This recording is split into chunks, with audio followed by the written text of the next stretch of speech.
सो अब हम स्टार्ट कर रहे हैं टाइप्स ऑफ एडमिशन की। ठीक है, तो हॉस्पिटल है तो हॉस्पिटल में पेशेंट एडमिट होंगे, है ना। तो अब बात करते हैं टाइप्स ऑफ एडमिशन की। तो रूटीन एडमिशन क्या होता है? Planned for diagnosis and surgical procedure. Routine administration का मतलब क्या है कि हमारे पास ओपीडी में पेशेंट आए, हमने उसको डायग्नोसिस देखा, हमने प्लान किया कि पेशेंट को एडमिट करना चाहिए और ट्रीट करना चाहिए, उसका कोई सर्जिकल प्रोसेस है तो वो उसके हिसाब से। तो हम क्या करते हैं, जब भी कोई पेशेंट आए हमें लगता है इसकी सर्जरी होनी है, कोई एक्सीडेंट हुआ है, ठीक है, तो उस केस में हम लोग क्या करते हैं, अगर ज़्यादा टाइम हमारे पास है अवेलेबल तो हम क्या करते हैं, रूटीन एडमिशन में ले लेते हैं। ठीक है, और अगर जैसे इमरजेंसी कंडीशन, जैसे मैंने क्या बताया, जैसे एक्सीडेंट दो तरह के हुए।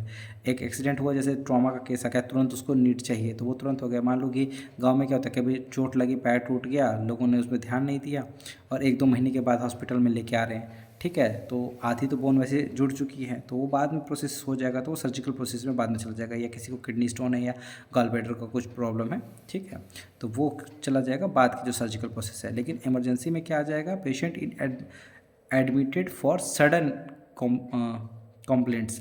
तो पेशेंट की जो सडन कॉम्प्लेंट्स है उसके लिए कौन सी होती है, इमरजेंसी एडमिशन होता है। सबसे अधिक भीड़ कहाँ होती है, इमरजेंसी डिपार्टमेंट में ही होती है। जैसे कोई ट्रॉमा हो गया, एक्सीडेंट हो, तुरंत का एक्सीडेंट है, सीवियर बर्न हो गया, कहीं आग लग गई, है ना, शॉर्टनेस ऑफ ब्रीथ हो गई, सेचुरेशन मेंटेन नहीं कर रहा, पेशेंट गया, बेहोश हो गया, ठीक है, कार्डिक इमरजेंसी, किसी को हार्ट अटैक हो गया, कुछ और पॉइजनिंग, किसी ने कुछ फिनाइल पी लिया, किसी ने कुछ खा लिया, किसी को सांप ने काट दिया, है ना, एक्सीडेंट केसेस हैं, तो ये सब किस में आ जाएगा, इमरजेंसी में। मतलब हॉस्पिटल में पेशेंट का जाने का मन नहीं था पर उसके साथ कुछ ऐसा हो गया जिसकी वजह से उसको हॉस्पिटल जाना पड़ गया, ठीक है। और रूटीन का मतलब है पेशेंट को पता है कि उसको बीमारी है, वो अपनी बीमारी का जो सलूशन है वो सीख करने हॉस्पिटल जा रहा है ट्रीटमेंट के लिए।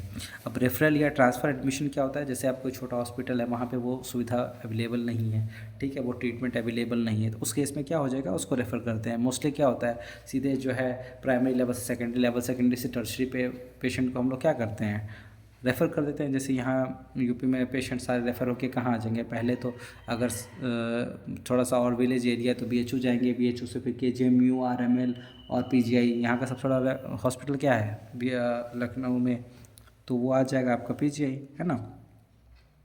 Patient refers for intensive care and treatment, ठीक है। रेफरल में क्या होता है, या तो आईसीयू में एडमिशन करना है, कोई स्पेसिफिक एकदम वैसी इलाज चाहिए, है ना, जो कि अवेलेबल नहीं है। मॉडिफाइड एग्जांपल आईसीयू और वेंटिलेटर्स, ठीक। बात करते हैं एचडीयू की या हाई डिपेंडेंसी यूनिट, है ना। अब बात करते हैं टाइप्स ऑफ डिस्चार्ज की, ठीक है।